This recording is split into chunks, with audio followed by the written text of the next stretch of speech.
Good afternoon, everybody. Welcome to the Finance Rebel Show. This is our Saturday segment, our Wealthy Conversations. And today we are going to have a wonderful conversation, our Wealthy Conversation. So everybody talks about Bitcoin, Ethereum, Litecoin, but a lot of people don't talk about what actually drives those things. The thing behind it, the blockchain, the system, the ledger behind it. And so today I wanted to have my buddy on, Talisha Shine, so she can kind of give us a breakdown of what blockchain is, how we could possibly unlock the wealth opportunities that are there, because it seems like everybody's starting to use blockchain. There are going to be more opportunities. There's already a lot of opportunities there now, and it seems like the opportunities are growing. So how you doing today, Talisha? Pretty good. How are you? Good. Thank you for joining us. So tell everybody why you're qualified to even talk about blockchain. I guess that could be anything. I read the internet maybe, but I am certified. I am blockchain certified as of March 2018. I'm also a Government Blockchain Association certified consultant. So if that means anything to anybody, that's where my certification comes from. And I've been in this space almost 4.5 years at this point.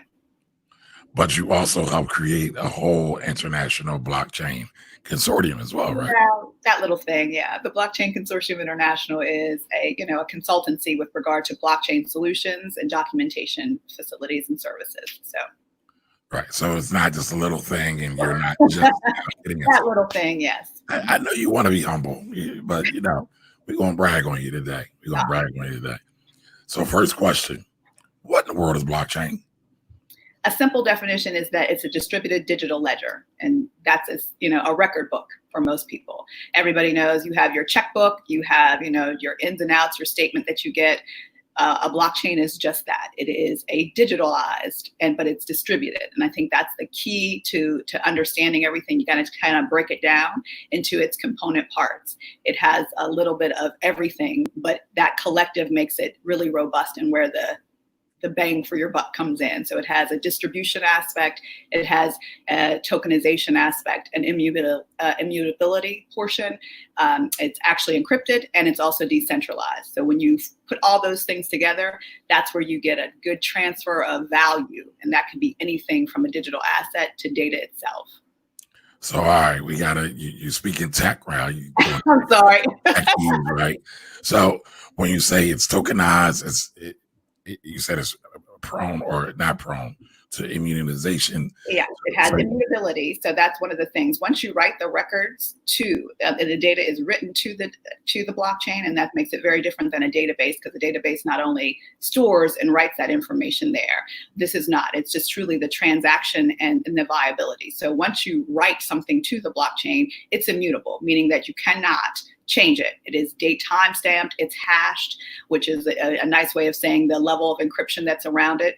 And it has each section that you're coming through. So the prior block has some tangential relationship to the next block, and so on and so forth. So you just can't remove a block and say, okay, I'm going to change this little bit. The minute that you change it, it actually is a brand new transaction and is recorded as such on the blockchain.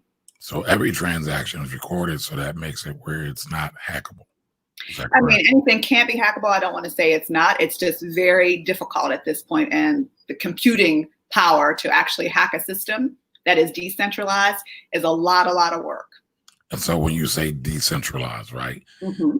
So we have a block in China, a block in Finland, a block in Philly, and so nobody can get to all those, and they're kind of overlapping and a bunch of redundancy. Distributed. So when you think about the distribution, so everybody has the same copy. It's just like a message that everybody gets. If you're in a group chat, everybody sees the comment. You can't just take that little bit out, because everybody has that record of what you've done and what you said. So subsequently, that's the way that the distribution works. Decentralization means that if you take out a node, nothing is disrupted. So I can remove myself from the group chat, and you can continue the conversation with or without me. So that's the difference between distribution and decentralization. Okay, so is this happening on like a little small rinky-dink computer, or like mainstream computers? What? It's happening all over. Nodes can be anything that you want, as robust as a quantum computing facility and server to your very much your cell phone. So all those nodes can happen simultaneously and in tandem with each other. So that's, again, the reason why there's decentralization is so powerful, is that everyone can participate. It's not like you have to do something extraordinary. You just have to download the ledger and there you are, and now you're participating. So why are many of the cryptocurrencies, your Bitcoins, your Litecoins, Ethereums, and all the rest, why do they all use blockchain? Well, that's the actual application. So again, I would always say, the analogy I always like to use is that the blockchain is the internet. You don't really see the internet, and you probably didn't come to know the internet until you had some interface that let you. So you either got into a chat room or email or played some game that allowed you to interface with it. And that's the level of application that you needed. Whereas that's where the cryptocurrencies come in. They are the true application of the infrastructure. That's how you're interacting with it. Okay. So then, this might be a dumb question, but I guess you have to you might have to see the wizard, right, to get into the actual blockchain, or is it anybody can use blockchain?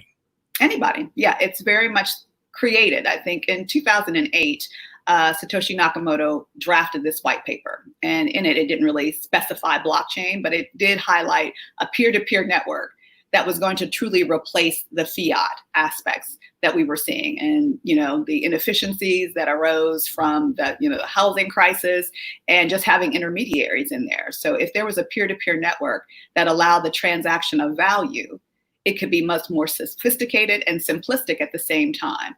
And that's kind of how we're moving through this, where that's the beauty of blockchain, because if you participate, you see everything.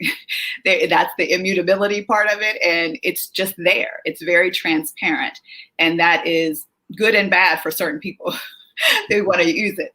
So sometimes we have now kind of morphed it into other things, which I always call blockchain light or blockchain enabled or inspired, because they're not using all of those five aspects of it. They're using bits and pieces. But once you kind of don't incorporate all of them, you're kind of moving backwards instead of moving forward, because you're not using it to its optimized capacity. So when you say, okay, I'm going to use this blockchain, is it a permission blockchain? Is it private? Is it, truly decentralized? All those things come into play. That's why you can't just use the term broadly, because there's different people use it very much differently. And what they're trying to convey is that they're using some type of the infrastructure, but they're not using all of the modules and components that are available to it. So Satoshi, that's the guy that created Bitcoin, right? The entity, yes. That's where the Bitcoin blockchain, as well as the Bitcoin cryptocurrency, came from. Okay, so I didn't know he actually wrote the paper for blockchain and Bitcoin. So again, that's why it's not referenced that way. Blockchain was never referenced in that white paper. It is a peer-to-peer network with regard to this cryptocurrency called Bitcoin. And that's really the aspect of it. Blockchain is just a term that has been coined, pun intended, for the aspect of what that infrastructure is. Because of, again, that focus on the application, you really need to focus on the infrastructure, because you can't have one without the other. Right. So I know we have blockchain, I know we have Ethereum, but why would anyone or any company want to use blockchain? Again, this is where the transactions of value is really important. Anytime that you need a system that not only can hold and move that information, you need that immutability, and you may need to even leverage it in a different way. So this is where the tokenization piece comes in. That data is valuable. As we sit here and we talk about data all the time, that's the highest commodity here.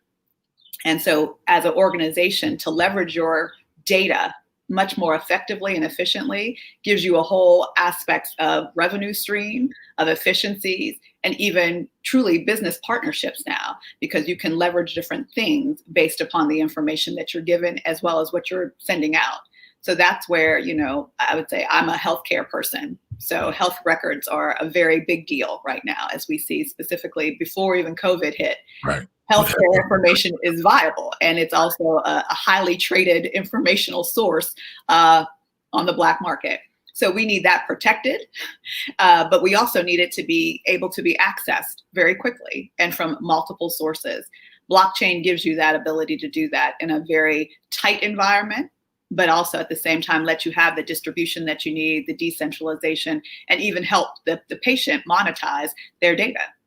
So basically anything that you want to protect and transport rather quickly is something that you could use blockchain for, correct? Yeah, anytime you're transacting something of value, there's an exchange of value, then you can use a blockchain. So we're talking healthcare records, like you said, banking, credentials, people want education, want to make sure that that's valid. That takes a long time. And circling back to, healthcare, when we have these type of crisis, we have to certify people. So people were moved from places and cities to go treat other people. But now you are in a different state and your credentials need to be validated before you practice on any patients. Sometimes that takes a very long time. And right. We are in a crisis situation. We need people to hit the ground running and do what they need to do. They don't need to be belabored with, okay, well, I have to wait until you tell me that I'm allowed to now be utilized in this capacity. And blockchain would have made that process very simplistic and readily accessible so that these individuals could perform their job. Gotcha. So if you need to ship over a passport, medical records, it's all there. It can be used through applications that use blockchain, correct? Correct. It just needs to be called. Again, it's just like the internet. You go to an application, you go to something.com to interface with it. You put some information in and you get some information back. You don't know what that back end is.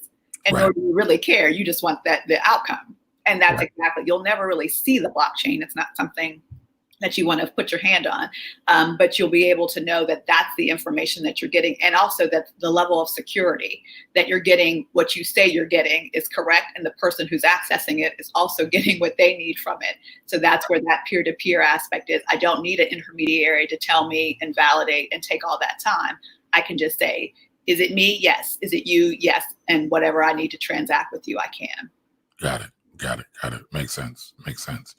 Now, but what about the aspect of, and I'm just going to use Bitcoin as an example. I'm not using Bitcoin to say it's blockchain because I know you get mad at me sometimes. There are different things. I know they're different, but that's how regular people talk sometimes. So yeah, I know. I can be very regular. With Bitcoin, right? We saw people lose their what do they call it? Their private keys. The keys. Thank you. Mm-hmm. Is there a way? So basically, you lose your digital key, you lose all your money that you had stored in Bitcoin. Yeah. For whatever particular broker that you're kind of using. Mm-hmm. Yeah. Is there a way to fix that, to retrieve that? Well, they're working on that, but that's again the aspect of being in control of your own money or your own asset. You have now the responsibility solely on you, is that because it's a peer-to-peer, only you have that information. There's a public key and then there's a private key. And if you lose that private key, there isn't a forget your password link to go and retrieve that. But now there's some systems that are coming that are allowing for, some way to exchange that so that you can, retrieve that, because a lot of people have had that problem where they've lost quite a bit because they just lost their private keys. And that, again, Bitcoin and most other cryptocurrencies are finite. You don't get them back. You can't just say, oh, so that means it's gone forever.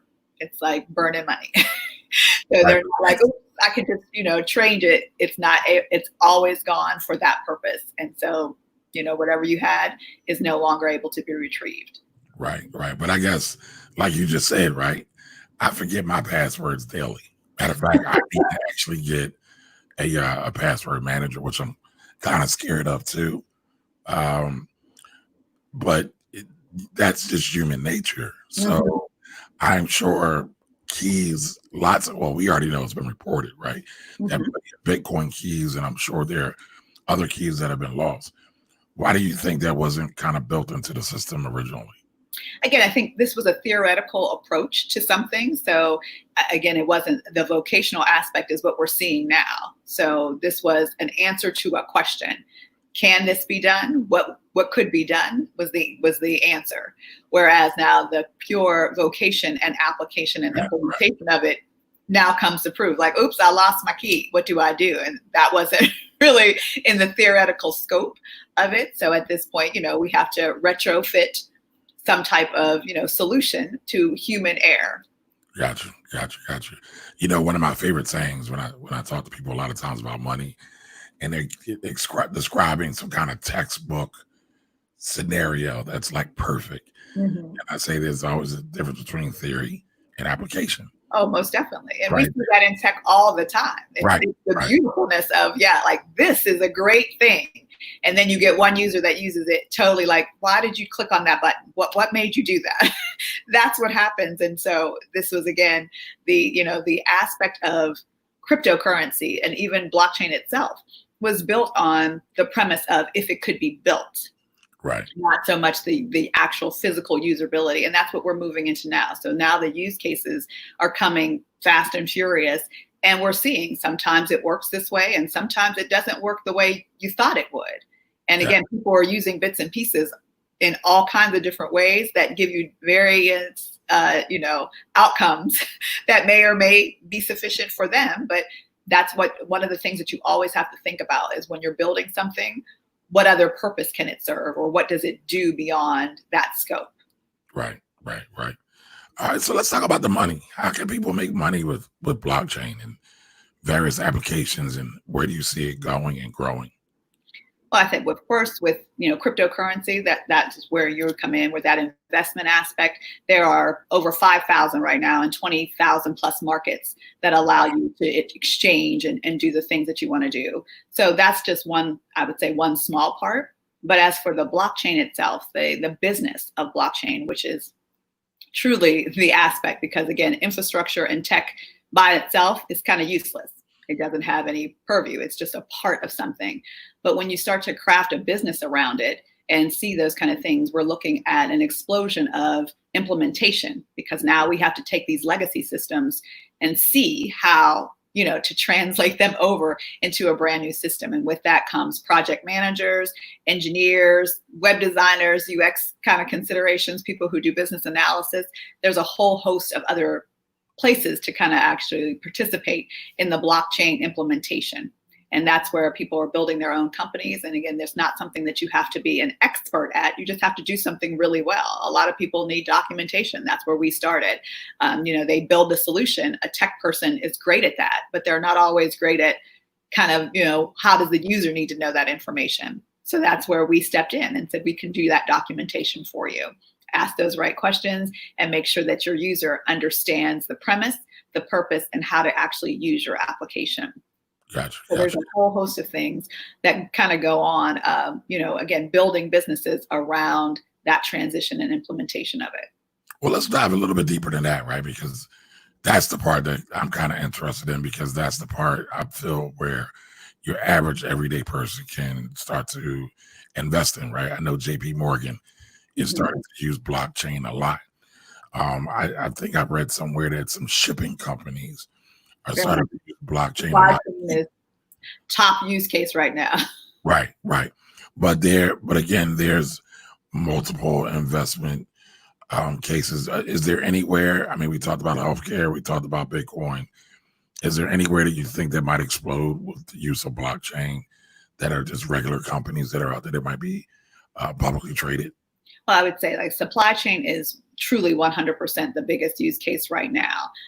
Again, we're seeing that in all aspects. COVID-19 kind of expedited it very quickly, is that we saw the inefficiencies of siloed data and how that couldn't be managed, even from just equipment to people to resources. We couldn't get everything to move in a nice fashion when we needed to expedite that. So that's where we're seeing that. And that's even a small company can even appreciate that, how you plug into even the largest distributor. If you could get into there, then you could show that you have value immediately. And that's where the blockchain becomes, again, kind of an equalizer, where if it's decentralized, anybody can say, hey, I need to participate now. I can put, my information on and let you see what I'm doing. And then we can have that exchange very quickly. So there's a lot of even smaller use cases. I think one of the biggest ones that I loved from quite some time ago was, I think, bodegas and dollar stores always have that moniker where you can only, you have to buy so much before you can use your debit card because of their transaction fees. And so you always have to buy something, and you're like, I came into the dollar store to buy something for $1. I don't want to use cash. Right. So a gentleman created, a system, a true blockchain inspired system with regard to letting individuals collectively and collaboratively use that so that they didn't have those charges. So as a group, they could actually aggregate all of their charges and then send them over at one time. So nobody had to take that hit each and every time to pay. Those transaction fees were aggregated together. So that's something that regular business people, small, medium, could actually take place and say, hey, yeah, I like that because I need to, lessen this bill of having all these transaction fees and getting dinged each and every time somebody uses a credit card or a debit card in my store. And that's not specific to like a Bitcoin or Ethereum. That's just a dollar-to-dollar transaction. Right. That's fiat currency. Right. So it had nothing to do with the cryptocurrency. That's truly just having the infrastructure available to track the transactions, aggregate them, and then push it over to something else. So that's what I said. Sometimes I think people always want to use that level of cryptocurrency and tokenization. Sometimes it's not always applicable. And that's why you'll see blockchain inspired, whereas it's not the full blockchain, because in that environment, you would have a level of tokenization, meaning that you would get rewarded somehow for that exchange, where sometimes it's just the exchange that needs to actually happen. Gotcha. I mean, how much are you seeing regular everyday people actually now able to make the distinction between blockchain and a Bitcoin? Well, I'd say always it's the infrastructure. So when you say, like the blockchain, it's like, do you call it the database? You call it the internet? No, you say, I'm going to Amazon.com or here's my website. Most people will never, ever use that terminology. And again, the cryptos are just whatever you want to call it. If I'm sending you something and you say, do you want it, most of the time here in the United States, we're not asking what currency you want, but other places do. So at this point, it's like you're making a transaction. It's totally analogous to you to just say, send me X amount of anything. You don't have to even say, just send me, this is my wallet address here, send it to me. And that transaction can happen. So I think that's where we're using Bitcoin because it's the oldest. And I think that's, easy. Most people are just going to say, oh, it's a Bitcoin, just like we call every kind of soda Coke, that kind of thing. Right. So now you created or helped create this consortium, right? The international consortium. Can you tell us a little bit about that? Well, it was actually started with Black Blockchain Consultants. So that started back in the end of 2017. It was just a group of us that, had a like and enthusiastic aspects of blockchain. So we came together kind of just as an online meetup group and discussed what we thought about it. And then we actually formed a business, which did come from the blockchain, consultants at that point. That was kind of a little extra. But the Black Blockchain Consultants is where we kind of do the education portion as well as the consultancy under one roof. So we have a free Facebook group that we, maintain and manage. And just, again, we saw that people wanted to know. And it's always kind of hard when you say, just go look. That's very hard because you have so much information. And it needs to also come from a culturally relevant standpoint.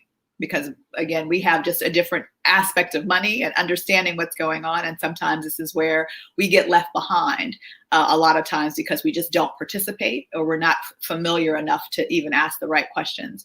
So that was really one of our mainstays, is to ensure that people got information and knew where to participate. So give me an example where cultural relevancy would come into play with blockchain.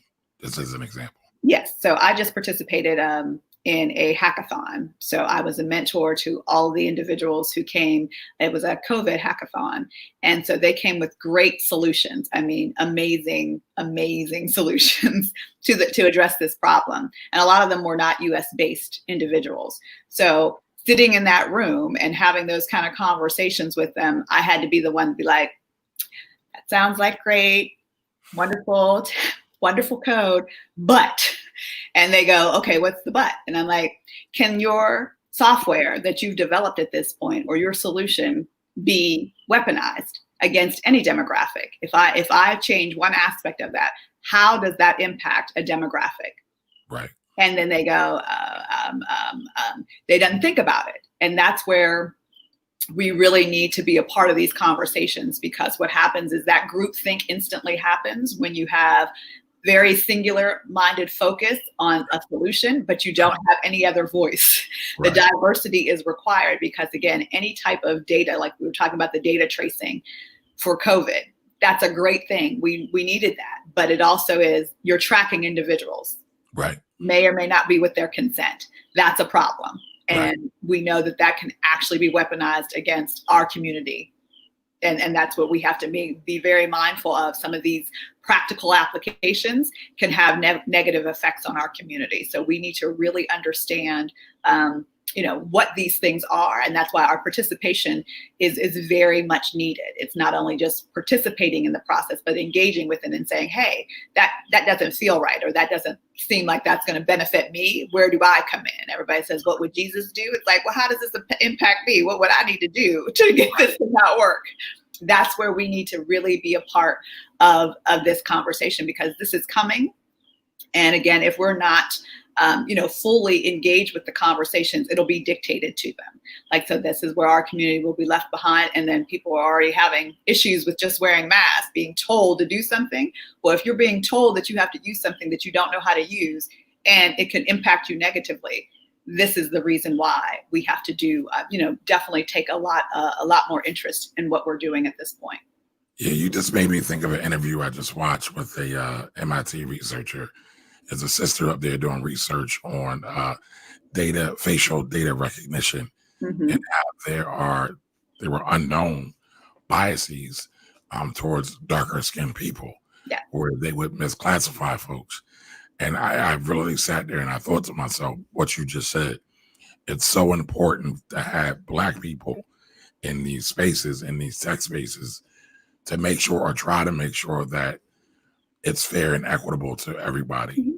And it's not weaponized, like you just said, against our very community, which sometimes it's not done nefariously. I always wanted to say, like, people were really coming together to truly address a pressing issue. They were very much dedicated and devoted to that process.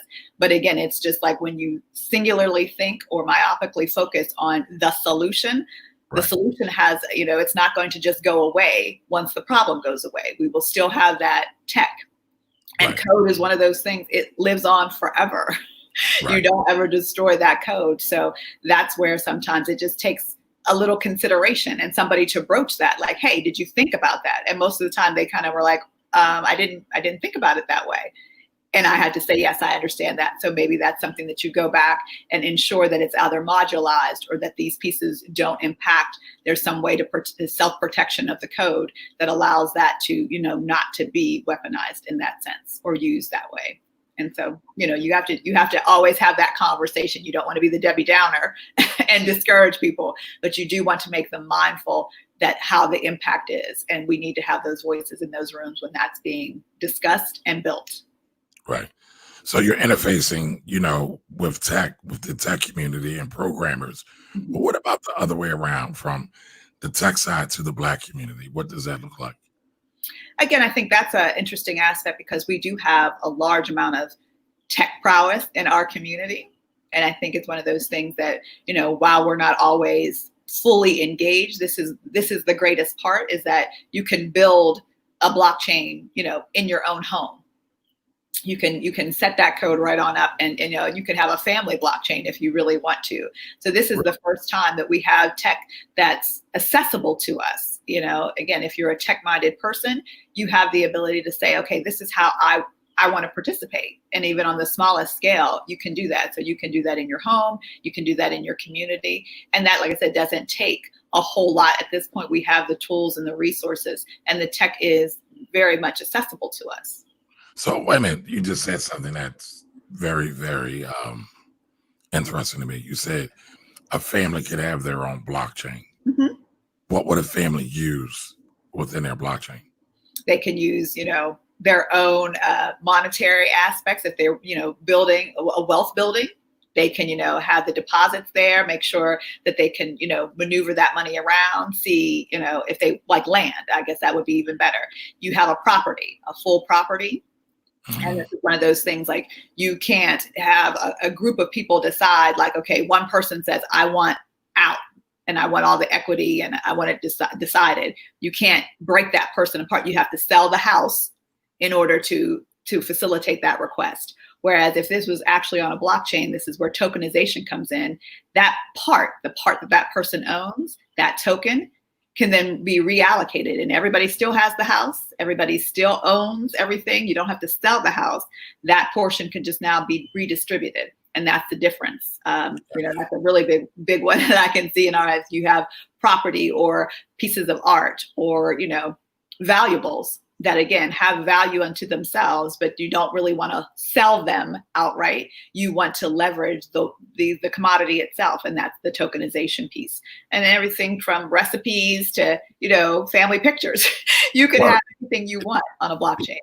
Yeah, so that was part of the money aspect is definitely part of it, but also just kind of retaining and storing family legacy. And when I say legacy, I'm not talking about money in this particular vein, but we could have deed documents, bank records, brokerage accounts, but I'm thinking about pictures, I'm thinking about birth certificates, I'm thinking about passports, and all of those things could be stored in the blockchain and then safely protected. And like you mentioned earlier, only shared with those who actually need it. There was an old story years ago when I was a financial advisor. There was a piece of tech that we had that nobody really had at the time. It was like a vault. And there's a story of a guy going to Italy, losing his passport. He was able to log in at the U.S. Embassy and download his passport. Mm-hmm. But if you have the blockchain, it could be very much the same without the use of that third-party tech, or the tech that you have that you're using. Correct. And I say it could be anything. I think, again, going back to healthcare, clinical trials is a really interesting part. They take a very long time to just even implement. So this is something specifically, if you have, a genetic disposition for something and you want to be notified of, the latest treatments, something else. And then this is where the collective community of health comes in. Maybe you're in the US, but they're doing, somewhere across the country or across the world, some new thing has come up. This is where you could be notified if you were a part of this blockchain community, where again, you don't have to be announcing yourself out there, but this is where this information, that transaction can actually happen, and you can be notified and say the same thing, like, this is what treatment I'm going through as an anonymous person. That only information that needs to actually be out there is out there. They're not going to come knocking at your door and be like, "Ooh, you're the one that has it." But that's where we can make these bigger changes, specifically because the more data sets that you have, the much more richer that outcome can be. And sometimes that's what we suffer from, is that we're never a part of anything, and then, we're not considered. So that becomes the issue also, is that we need to participate not only in the conversation part, but some of the data is very valuable to us. Sickle cell is a very strong disease that affects our community almost exclusively. Right. There's a lot of treatments that are being done. But again, if you don't participate in that, or how, you're not a part of data research from, your hospital, your local hospital or whatnot, you may or may not be afforded that treatment or even be notified that there's a viable treatment for you. So those are those kind of things that I think can happen very quickly and easily. And with security as well, because data security is always going to be a big issue now that we just have, too many breaches and just too many things that go wrong, and that information is sometimes not used in the correct manner. Yeah, that's very, very true. Mm-hmm. Now, what happens when or if the government figures out how to hack blockchain and gets all of our information? Do you think it's impervious? Because, and let me give you a little backdrop. Okay. I know everybody loves blockchain, Bitcoin, because of the decentralization and the lack of not needing any government kind of interference, right? Mm-hmm. But I always think that, the government has endless resources, so it could just about do anything. And so at some point, I think Bitcoin will get hijacked, or the government will come up with its own Bitcoin and knock it out, because it doesn't want a competitor that could potentially destabilize the entire economy. And I feel the same way. It's potentially, right? I'm just thinking, dreaming out loud, right? Mm-hmm. The government potentially do the same thing and find some way to decrypt blockchain and different blockchain cells. What are your thoughts about that? I mean, it's always possible. Like I said, we all have, it's tech, so it's infallible. It's made by human beings. The aspects of things moving the way they were, the purview again is that it's a peer-to-peer network. So there always needs to be some aspects of the privacy aspect. Like for me to have my key, it's mine. There's nothing else that you can do. You can probably hack it, but that's going to, have a whole lot of ramifications at that point. Right. I mean, the government at this point is concentrating on its own digital dollar right now.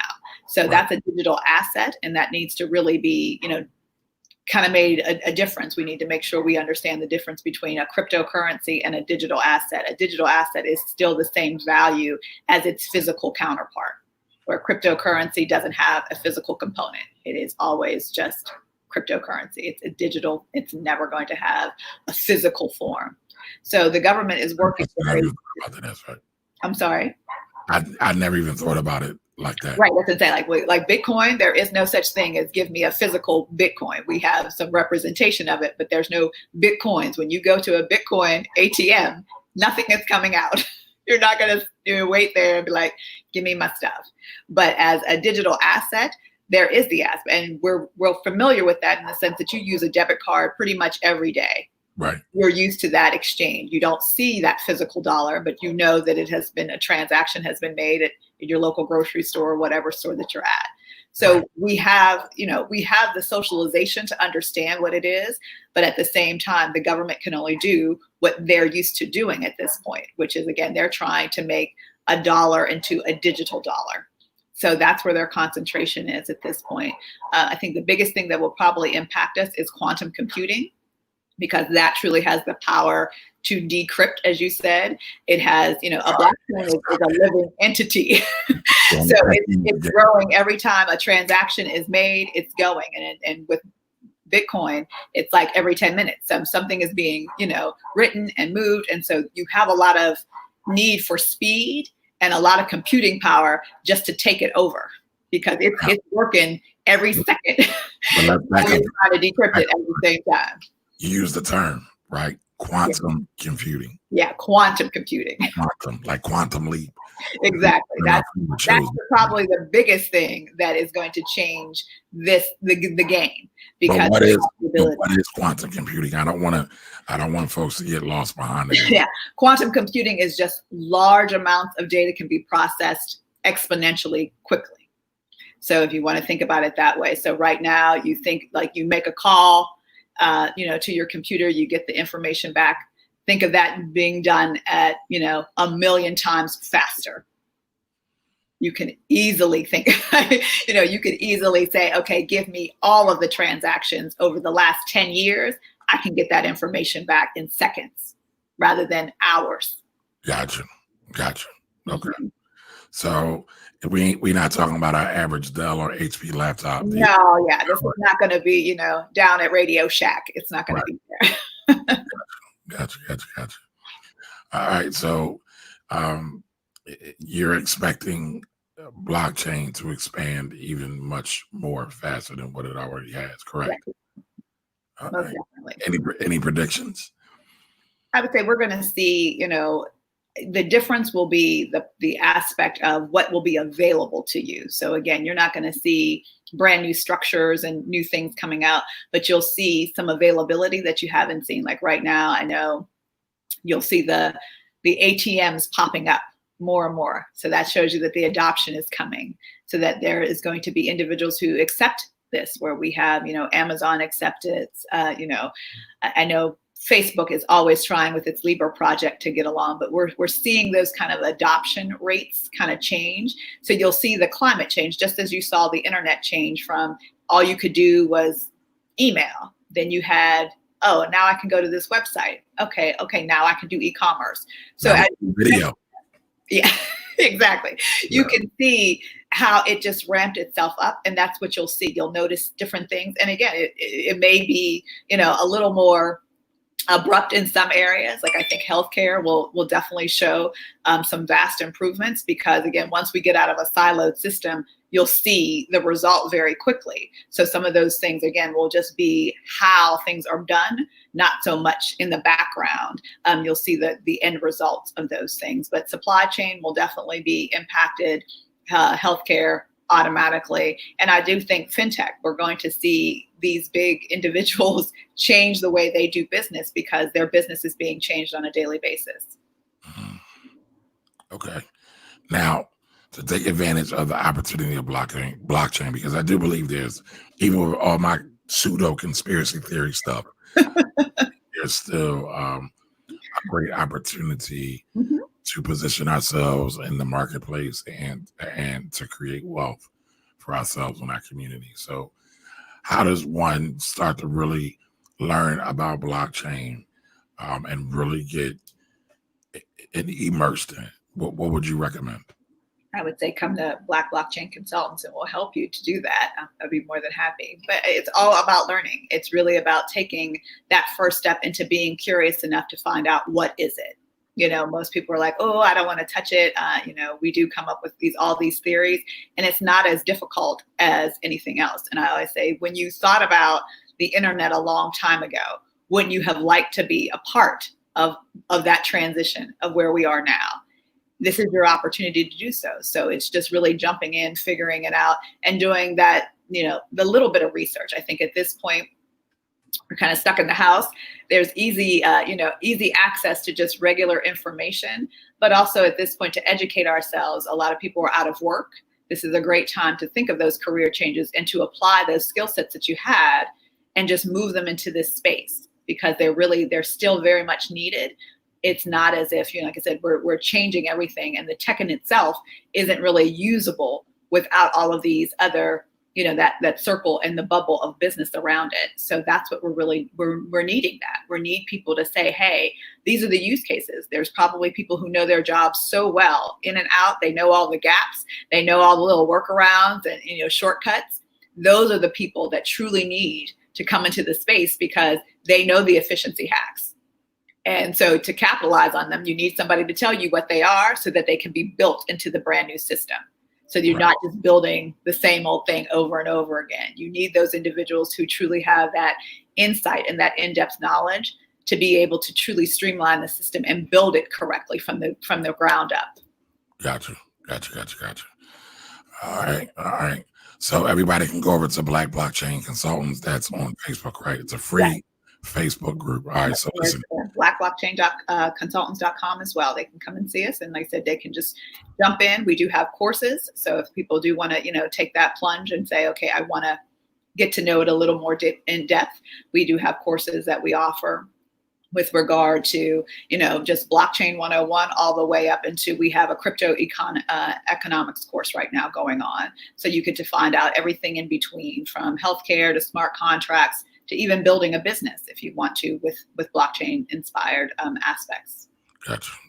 All right. Well, let's check in with the people that's watching. We have quite a few between Facebook and YouTube that are checking in right now. Thank you, Jeffrey Mills, for putting that link in the chat. So let's do a quick check-in. Oh, Chili Davis says good morning. Well, good morning, good afternoon. Yes. Part of the world. You don't know where you are, but good morning. Good morning, Miss Cheryl. Hey, Miss Cheryl. How you doing? Thank you for joining us. General Tariq or General Tarek, good morning. How are you? Question: what happened with Ethereum and the split between Ethereum and Ethereum Classic? This was more of a conversation about blockchain, not about the cryptos, but I don't know the answer to that. It's a fork. So what happens is, when you change the actual coding, this is where we have a Genesis block, which is the very beginning of every blockchain. And so at some point, if you want to deviate the consensus protocol, meaning how you wish to run the actual blockchain, you don't have to start all the way over. You can actually kind of deviate and start your own path. And so sometimes this is where we do the forking. You'll hear that a lot. That means it has reference to the old block, but it is now on its own, and it maybe have even different attributes to it than the original. And you'll see that happening a lot. That's going to happen over and over again, just because people want to do different things at different times. Gotcha. Charlie says Bitcoin, people's money. BPM. Right. Has allowed. Yes. Well, yes, we got. And we're on. Yeah. Yeah. But thank you for joining us, Ms. Edith. Ms. Edith is always rocking with me. I appreciate you. Oh, thank you, Miss Edith. Elite 8 Tax and Finance Services. That's our man, George Dandridge. Good morning to you, sir. Yeah, taxes is a great use case. Okay. Well, I got on my Philly tax team shirt. I was about to say, we can. That's the best kind of use case, because there's a whole lot of documentation and a whole lot of interaction, and bits and pieces come into play at various times. So that's a great part where blockchain keeps that information very consistent and very much tight. And again, you can interact with it however you like, but to keep that basis and be able to, again, that immutability is very, very viable at that point. And then there's also the availability of tokenization if you want to take it to the next level. So right now I have a portal, and I have my clients upload their documents to the portal. Most of them, some of them are hard-headed. Okay. They act like they're not tech savvy, but they text and email. Long. Well, that's different. That's a whole different level of proficiency. Yeah, it's totally different, right? But I guess if I wanted to, I could create some type of blockchain application that stores and distributes client documents. And it can be very safe and secure. Yes, most definitely. So again, the interface doesn't have to change. That's the beauty of it, because it's a back end type of thing. You can still have whatever user interface that you'd like, but now how that information is written and where it goes is the back end. And so if you needed that extra protection where you say, okay, yes, I'm going to store this information, or now I'm going to the transaction that I need from you every time that you do your transactions via Bitcoin, or your gains, your taxes that you want on your house, all of that can actually be written into there. And then again, that's where you come in and you say, I just need to push this button and make all those resources available to me so that I can do this information without waiting and saying, oh, did you, which was your house tax last year? Did you get the appraisal? Did you not? Did you do anything above this amount of money? You don't have to do all of that work. That's the beauty of a smart contract on a blockchain, is that it's going to aggregate that information for you much more simplistically, and then also give you that security that you're needing and the integrity that you need to ensure that those records are right. And again, that may be, the way we're going to go, is that just like, we had electronic before, everything had to be paper. Then we moved into the digital space where now everything has to be kind of digitized. Right. You won't ever see that the difference, but again, it'll just say who's writing to it. And that's where the permission aspect comes in. And again, the decentralization, if made, can actually do that for you. So you don't have to worry. I was thinking about, there's a big push for higher levels of cybersecurity, because there's so much fraud in the system right now. And I mean, when you see companies like an Experian, which is the credit bureau, which had their data breach for months before it was detected / reported. Yeah, exactly. Very good. That flash in there. Well, I just have a hard time believing Experian, this big mega billion-dollar company, didn't know they had a breach for months. Correct. And that's a very strong tech aspect. Again, data privacy and protection and security is always going to be the number one priority, because the data itself is the valued item. That's what we need to do. And blockchain has a level of security embedded into it because of the level of encryption. That's a tenet to a blockchain. It is always encrypted. It doesn't have the ability to be modified. And again, that's where that hashing comes through. And all these components are, have been around forever. We've just now combined them into this form and can leverage it that way. And that's, again, not to say that a blockchain can't be hacked, but to do that, you would definitely see it much more readily if the attempt is being made to even do that. Gotcha. All right, so back to the comments.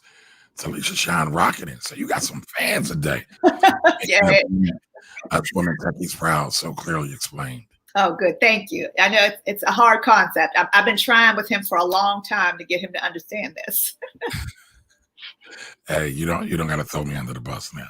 You got it. You do have it. I'm telling you, you're wonderful. You got it. All right. So Elite Eight Tax says, woo. All right. When dealing with information, how much risk does mining expose? But I'm assuming there's really no mining in blockchain. There's mining in Bitcoin and crypto, correct? Well, again, the mining is done. That's how the cryptocurrency is actually facilitated. So the blockchain, and there's a big B Bitcoin and a little b Bitcoin. So the big B is the actual blockchain. So that's where the mining takes place. And that's the actual environment where the consensus of work protocol is being used. So when they're mining, they're actually, trying to solve the algorithm in order to generate and to produce the cryptocurrency, the little b. So that's where all that, and there's really not a lot of exposure to it in the sense, again, you're in a decentralized environment. Everybody is given that same, kind of the problem, and you're working very diligently. You're not exposing any information. You're just simply trying to solve that problem. Once that problem is solved, whoever gets to that first, that's who gets the reward of the Bitcoin at that point. And then the Bitcoin is then generated and put into population. I don't think I got a lot of that. We'll have to come back to that another time. I'll help you. I'll show you. Yeah, give me some lessons. So I guess I had to figure out how to pay you for that. That's all right. I accept Bitcoin. You know what? I got about 1/10 of a Bitcoin over on Keep that. So you can have that. Thank you. So Sherry Little says, thank you for breaking this down. Oh, you're more than welcome, Sherry. Johnny Payard. I hope I'm not saying your name wrong. He's a new member to our lovely group, so thank you for showing up. Okay. All right. Interesting stuff. My man George is back. How can the volatility of value be mitigated in business operations? Meaning if I change $1, then it becomes 0.8. I think you are in Bitcoin land, I believe. In Bitcoin land. Yeah, because there is no we're talking about exchange and security of information, not just Bitcoin. So there's blockchain, which is the backbone of the infrastructure that Bitcoin runs on. And then there is there's Bitcoin, which is the money aspect or the cryptocurrency aspect. And then there's blockchain, which is the infrastructure it runs on. They're different. To mitigate the volatility, and I think this is where a great point is that when you're using any cryptocurrency specifically, the volatility is going to be the supply and demand. And again, all cryptocurrencies have a finite aspect to them. There's only going to be so much Bitcoin ever produced. Once it's done, it is done. And whatever's in circulation is there.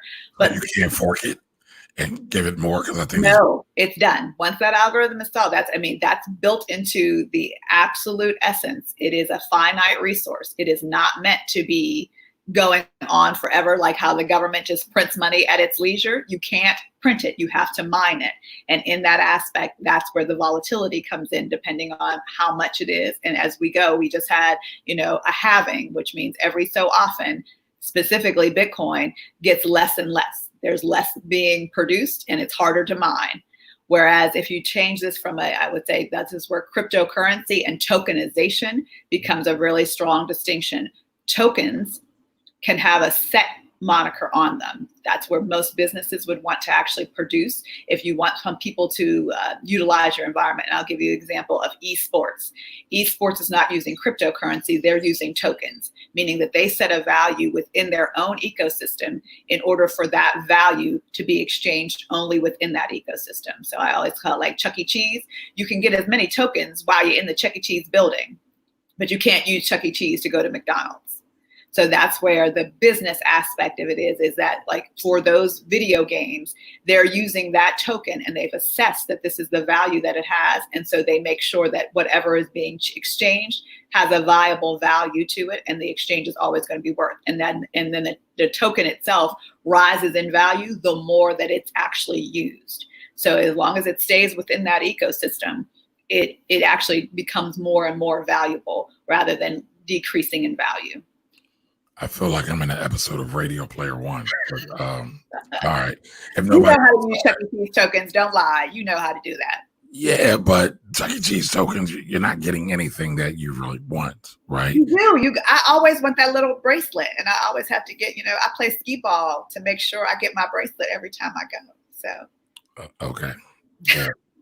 I figured I could just go buy the bracelet cheaper. it's not the same. It's not the same. Yeah, you got the gamification aspect that But again, that's really what it is. Like I said, and tokenization is really important in a whole host of things. That's just one area. But this is, again, when you start taking it into real world examples. If you want a piece of art, if you want a piece of property and land, tokenization is really a viable thing. And that said, that you can actually, that's a liquidity aspect where you wouldn't have that. A house is not something that you can just like, hey, I need to sell this house immediately or barter for something. Whereas the tokenization gives you effectively liquidity on very hard, substantial items that you would not be able to do anywhere else. Like I can't break a house down into a force. Yeah, but usually your partner or your family member would just give you the cash to buy you out. But that's not what you want. You want your tokenization piece. Like this is like really one of those, it's a concept. And I always say like, that's the mindset shift, is that you get a piece of something. Like you get a piece of the Brooklyn Bridge. That bridge is not going to ever move. Right, but you could always buy, let me back up. If the Brooklyn Bridge was sellable, right? Mm-hmm. Can't buy the Brooklyn Bridge, but I follow your example. If it was sellable, you could always sell the interest in it and get the cash. Correct. Right? But you're talking a little bit more about, I'm not going to say virtual reality because I know that's not what you're talking about, but what you're talking about having these kind of exclusive internal networks, which essentially that's what blockchain is, to each other. But where does the value extraction come from? Well, again, you can actually sell that on a secondary market. So like I said, I have a piece of the Brooklyn Bridge. I have tokens in that. And now all of a sudden I want to buy my first house. So I can take that and sell my tokens on a secondary market and extract the cash that I need, if it be in fiat or whatever aspect. And now I have my own property. So that's where you're looking for the liquidity aspect of it, is that it has the ability to be leveraged in different markets where you could not do that before. You just wouldn't, that's not a concept that's available to us in this, three-dimensional world at this point. Gotcha. By the way, everybody, Chuck E. Cheese just filed for bankruptcy last week. Stop. So this should be really interesting. Trying to hurt my feelings now. Hey, I'm just here to deliver the facts. There's nothing less, no more, no less. There's no feelings involved here.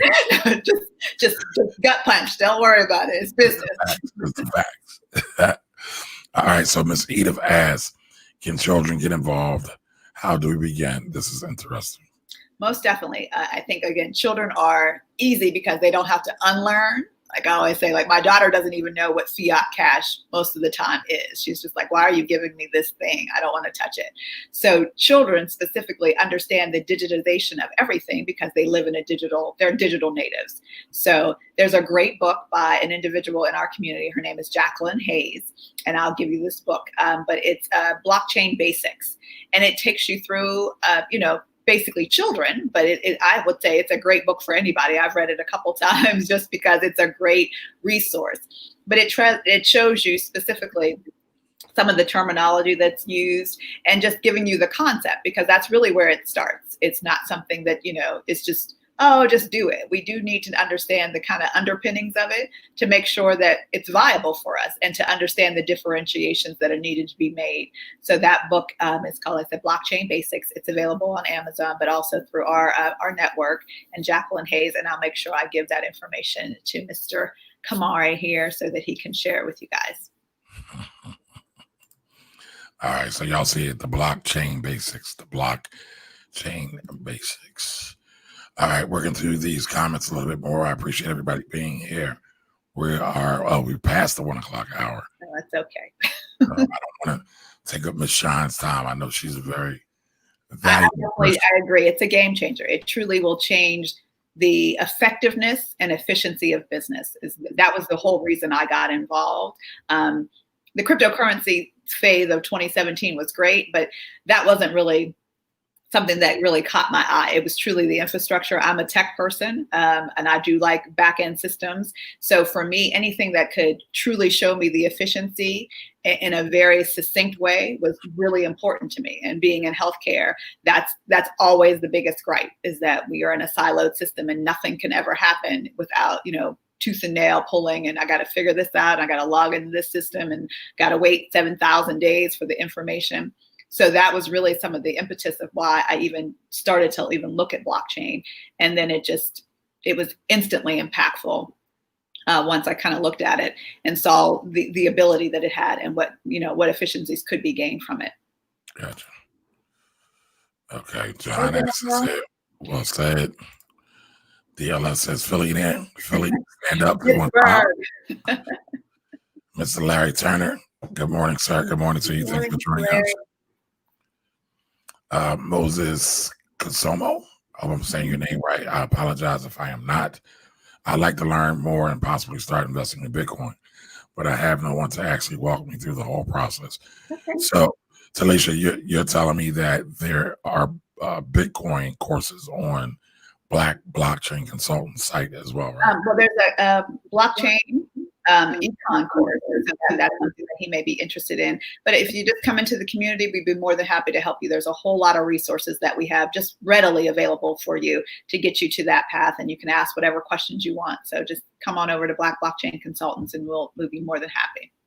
Okay. All right. I think John just answered that question. All right, cool. So yeah. That's actually his course. That's Daniel. He's a member of our community, and he's done a wonderful, that econ course is amazing. Okay. It will break it all the way down for you. So you'll learn a whole host of things that are really viable and important, but you'll learn them again with the understanding of, like, it's not the overarching stretch. It's these bits and pieces. So you are truly building yourself into this space. Gotcha. Okay, John. Whoa. DLF says carrot bars back Bitcoin with gold. Well, I'm not going to go all into that one. But again, that's a digital asset. And so we need to be very distinctive. Again, this is where I'm a big person on semantics. When you start to talk about currency versus a digital assets are typically just literally have a representation in the physical world. So they are themselves are not cryptocurrencies because they are pegged to a physical asset. If you don't have that, cryptocurrency, like I said, is mined through algorithms. There is no physical representation of that. And so carrot bars, would be more, I would say, analogous to a digital asset rather than a true Bitcoin. Yeah, and carrot bars is an MLM. No diss, but I'm not a big fan of MLMs personally. There's always something going on the back end.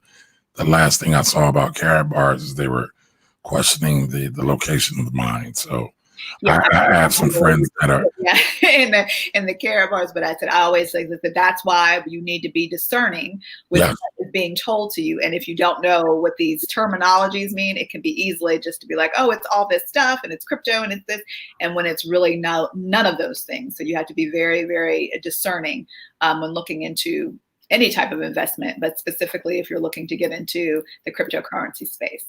Gotcha. All right. So Jahan says, yes, one of your courses can be taught to middle school and high schools. Okay. Mm-hmm. Cool. And BlockChain. There it is. BlockChain Base 16 edition, supercharge your future. Thank you. That's dope. I highly recommend that. Like I said, it's just a great book. If you just even want a great place to start, I believe she's actually even coming out with a workbook supplement to it, so that you have, again, a vocational kind of interchange with it. So it's not just reading it and then putting it down. You kind of get the, a hands-on approach to it. Gotcha. All right, more course links. Mm-hmm. Yep. You're welcome, Daniel. Everybody showing love. All right, everybody. I appreciate you all being here. Ms. Shine, thank you for being here with us and sharing your knowledge and your dedication to the craft of blockchain, right? It is a craft now. It's a It is. specialized field. Yeah, I mean, it is, and it's ever growing and evolving. So It changes daily.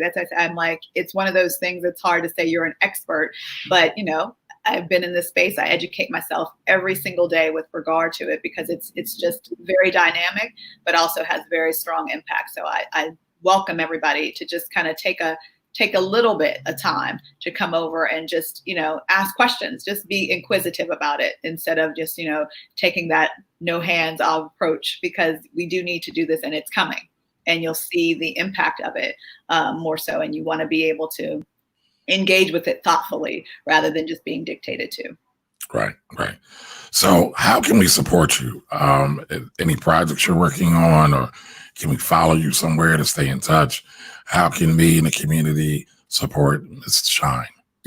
If you want to join, we do have an inner circle aspect to the Black Blockchain Consultants. So if you go to blockchainconsultants.com and join us, there is basically a nominal fee to join, but you'll get some intense information. We have a lot of discussions there and a lot of opportunities. Like right now, we're working on a smart contract kind of initiative at this point. So we have large people who want to just, want to know what smart contracts is. And that's one of those great jobs.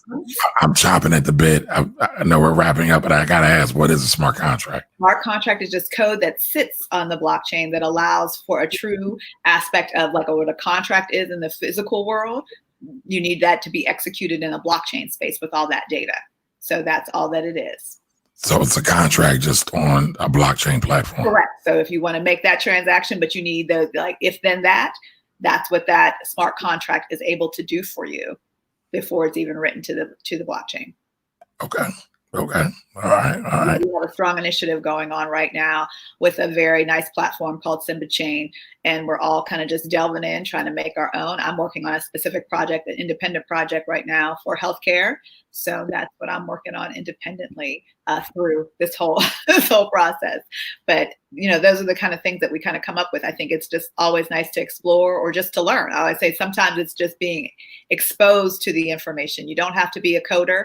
I always say people are afraid of tech, but tech is just usability much more than the actual hard zeros and ones that most people think that it is. Right. Well, again, I'm honored that you're here. I'm honored that you took an hour out of your precious time today, this Saturday. Oh, love it. Thank you. I'm honored by everybody else that joined us today. Thank you all so much.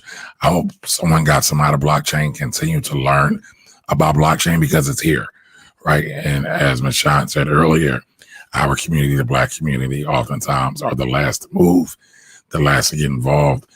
And ultimately, we are the last to benefit financially from these things that are dictating and changing our economic landscape every day. So listen, don't wait.